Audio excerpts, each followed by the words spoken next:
You won't believe what happened to me and my ranch. One day, I woke up to find a huge fence wrapped all the way around my property. Not just any fence, this was put up by the HOA, the Homeowners Association, without any warning, without any real explanation. Imagine owning a piece of land for years, calling it your home, your sanctuary, and suddenly it feels like you're locked out of your own life. The only way in or out was through a single gate, and guess what? The HOA held the only key. That's right, they basically controlled my access to my own ranch. It felt like a nightmare. How could this happen? I thought once you owned your land, it was yours, free and clear. But apparently, the HOA had other ideas. Clay claimed it was about community rules, safety, or something official like that. But for me, it felt like they were putting up walls to keep me out or to make life difficult. I knew I had to do something because living locked behind someone else's gate just wasn't an option. So, here's where it gets really interesting. Instead of fighting or begging for the key, I decided to take matters into my own hands in a way nobody expected. I ended up buying the property that held the only gate key. Yeah, I actually bought that piece of land to get control back. But what happened next? How did the HOA react? And what did it mean for my ranch and my freedom? This story is about more than just fences and keys. It's about standing up for what's yours. The fight between individual rights and neighborhood control. And what happens when the people in charge overstep their boundaries? I'm going to take you through everything that led to this crazy situation and how it all unfolded. But right now, I'm still waiting to see if this move will actually set me free or make things even worse. Stick around because you won't want to miss what happens next. It all started a few months before the fence went up. My ranch has always been my pride and joy. Open skies, wide fields, and years of hard work putting it all together. When I bought the place, I never imagined the HOA would come between me and my own land. At first, everything was normal. I followed all the community guidelines, paid my fees, and even tried to keep good relations with the HOA board. But behind the scenes, things were brewing that I had no clue about. The fence wasn't just some random decision. Apparently, the HOA had been discussing this for a while, claiming it was for security reasons and to maintain neighborhood standards. They said the fence would protect everyone, but to me, it felt like a barrier, a way to control who comes in and out.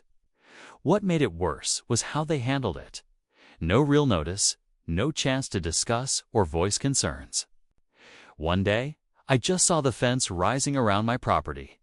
Then came the gate, the only way in or out, and that key, held exclusively by the HOA.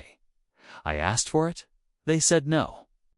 I tried to negotiate, to explain how this wasn't just inconvenient, but unfair. Nothing changed. Suddenly, my freedom felt limited, and the place I called home started feeling like a cage. That's when I realized I couldn't wait for the HOA to change their mind. I had to find another way. Buying the property with the key seemed risky, maybe even crazy. But at this point, it was the only option I saw to take control back. What I didn't know was how deep the conflict would go once I made that move. The HOA didn't take it lightly. I started getting calls, messages, subtle warnings, maybe even threats. I'm caught in this strange standoff now. The fence is still there. The gate still stands between me and my ranch. And the question is, what happens next?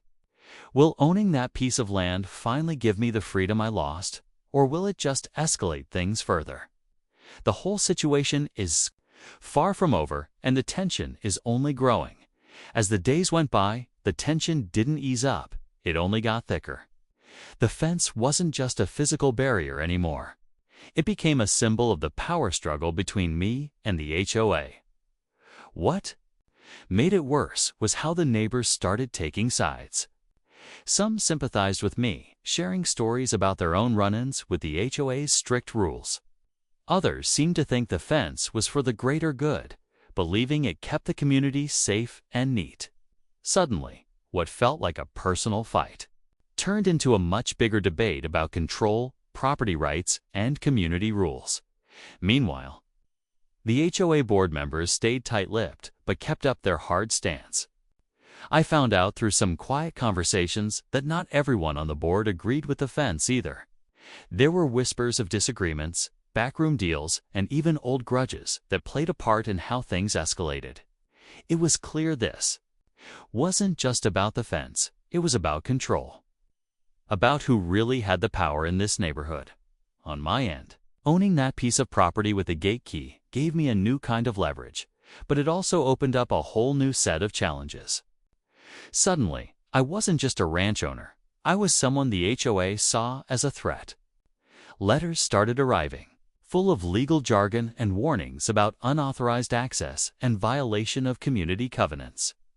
The situation was spiraling into something bigger than I expected, with legal battles possibly on the horizon. Through it all, I kept thinking about what this fight meant for my ranch and my peace of mind. Would standing my ground protect my freedom, or just make life more complicated? The neighbors watched closely. The HOA held their ground, and I was caught right in the middle. Every time I drove up to that gate, the weight of the fence and the key felt heavier. The story is far from over. Every day brings new challenges, new conflicts, and the question lingers: who will come out on top in this battle over land, freedom, and control? As the days slipped by, things started to reach a boiling point. The fence that once seemed like just a barrier now felt like a battlefield dividing not only property lines, but people's loyalties. The HOA's messages became more aggressive, loaded with legal threats and reminders about community rules. They warned me that crossing the gate without permission could have serious consequences.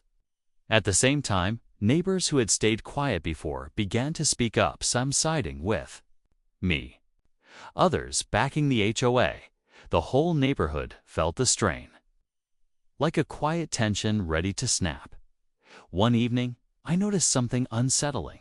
A small group of HOA members gathered near the gate, clearly watching my every move. It felt less like a community watching out for safety and more like a standoff, like they were waiting for me to slip up. Every time I approached the gate, my heart raced. Would they call the police? Would this escalate into something worse? I couldn't tell anymore where the line was between a legal dispute and something personal. The key I owned became both a symbol of hope and a source of fear. Having it meant I controlled access, but it also made me a target. I started to question if buying that property had been the right move or if I had just thrown gasoline on a fire that was about to explode. The tension wasn't just between me and the HOA anymore, it was inside me too, between standing up for what's mine and worrying about what I might lose. Late one night, I got a call from a neighbor who sounded worried. They said the HOA was planning something, a meeting that could change everything, possibly take back control in ways no one expected. I didn't know what to expect, but I knew it wouldn't be easy. The fence, the gate, the key, all of it was leading to something big. And whatever happened next could change the future of my ranch forever. Just when I thought things couldn't get any more tense, the situation took an unexpected turn. It's that neighborhood meeting the neighbor warned me about wasn't just a routine gathering, it turned into something much bigger. I showed up, hoping to find a chance to talk things out, but instead, I walked into a room buzzing with tension and surprise. The HOA wasn't just planning to enforce the fence and gate rules more strictly. They were discussing legal moves too. Challenge my ownership of the property with the key itself. Hearing that hit me like a punch. After everything, the fence, the key, the back and forth, now they wanted to take away the one thing that gave me a fighting chance. It wasn't just about a fence anymore. It was about control, power, and who really owned the freedom to come and go. The board members laid out plans to file a lawsuit, claiming my purchase violated community covenants and threatened the neighborhood's safety. It felt like they were digging in their heels to make an example out of me, but the twist didn't stop there. As the meeting went on, I learned there was more beneath the surface. Some board members had personal grudges against me dating back years, old disputes, family drama, and rivalries that made this more than just a property dispute. Suddenly, the fence was a symbol of a long-standing feud, and the gate key was the latest battleground in a fight that went way beyond the ranch. Now, with legal threats looming and old wounds reopening, the stakes couldn't be higher. I wasn't just fighting for my ranch anymore. I was caught in a web of community, politics, and personal battles that could change everything.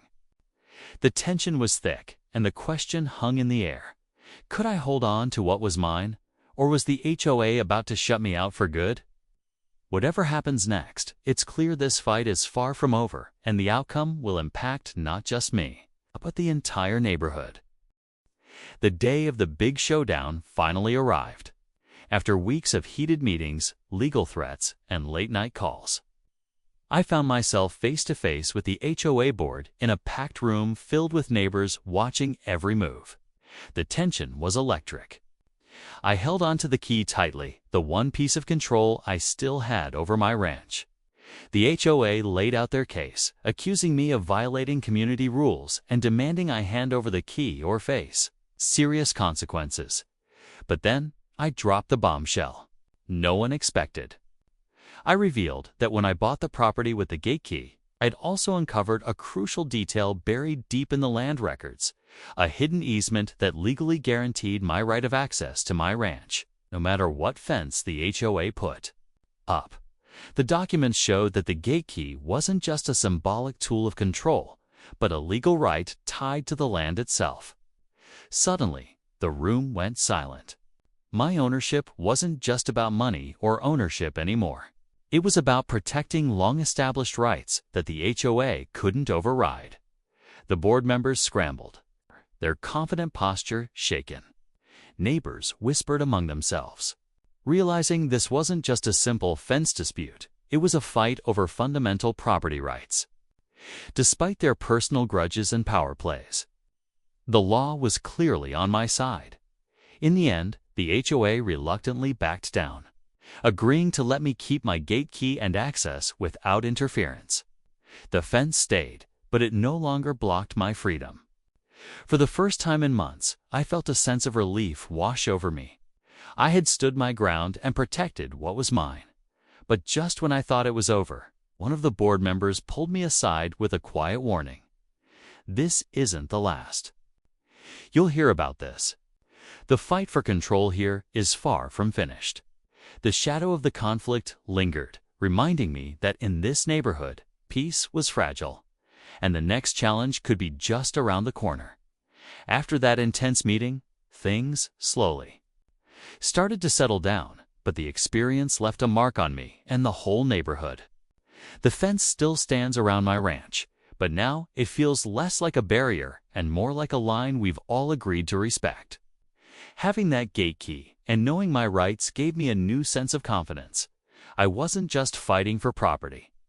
I was standing up for my freedom and what's legally mine. The HOA and I never became best friends, and the tension still lingers beneath the surface. But the open hostility faded, replaced by a cautious understanding. Some neighbors reached out, sharing their own stories and struggles with the HOA's rules. It made me realize this fight wasn't just about me or my ranch. It was part of a bigger conversation about community, control, and individual rights. Looking back, the whole ordeal taught me a lot about the importance of knowing your rights and standing firm when it matters most. It's easy to feel powerless when organizations like an HOA seem to have all the control.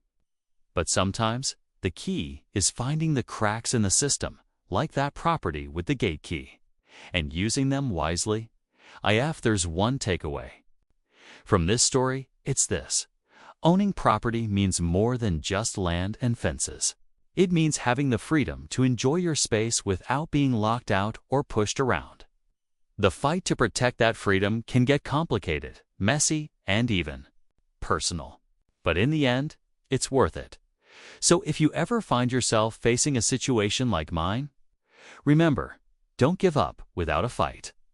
Understand your rights, stay calm, and look for creative solutions. Because sometimes the key to freedom is right there in your hands. Thanks for following along with my story.